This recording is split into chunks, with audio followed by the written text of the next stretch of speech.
Marami na akong tiniis. At kung ako'y nagtiyaga, iyon ay dahil ako'y umaasa pa. Ako si Basilio, isang bata na lumaki sa dilim, takot, at pagkawala.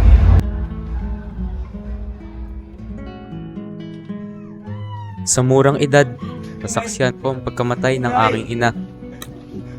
Huwag mo mamatay! Inay, gumising ka!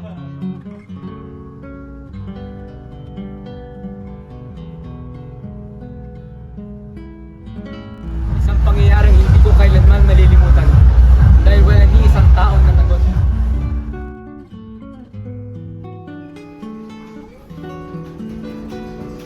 Mula noon, naniniwala akong edukasyon ang tanging paraan upang makaiwas sa kahirapan at pang-aapi.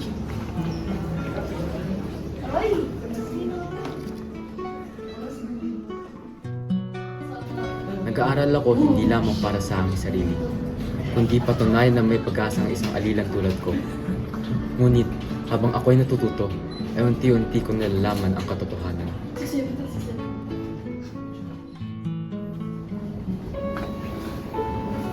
Ang edukasyon ay hindi pantay, ang batas ay hindi makatarungan, at ang lipunang aking ginagalawan ay kumakampi lamang sa mga kapangyarihan.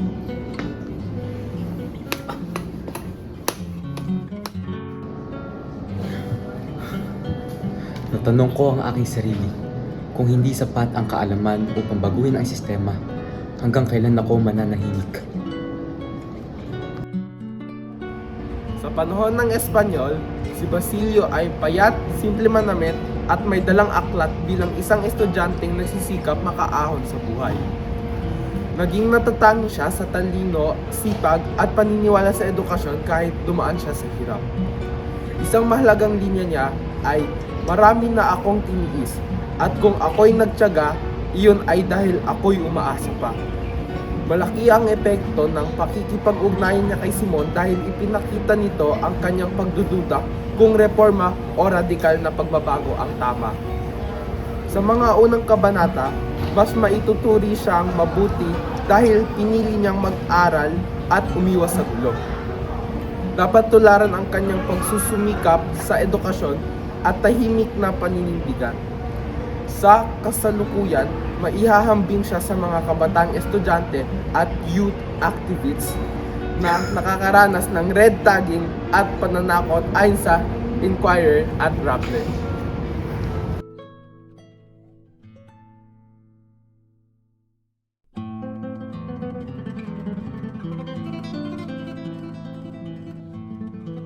Di ko ipinagbili ang lupang iyan. Yan ay dinilig ng aking pawis at dugo.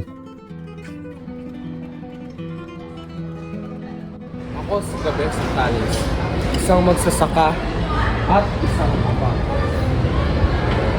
Ako rin ang tao na nawalan na ng lakas. Itong lupang sinasaka ko ay hindi basta lupa lamang. Ito ay pinagkukunan ng pagkain ng aking mga pamilya. Ito ang bunga ng aking pawis at dugo. Ngunit isang araw, ito'y inangkin sa akin. Hindi dahil ako'y tamad at hindi din dahil ako'y makasalanan. Dahil ako'y mahirap at sila ay may kapangyarihan.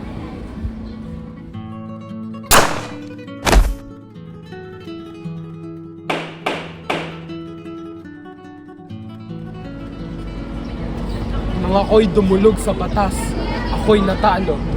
At nang ako'y nanahimik, mas lalo akong naapi.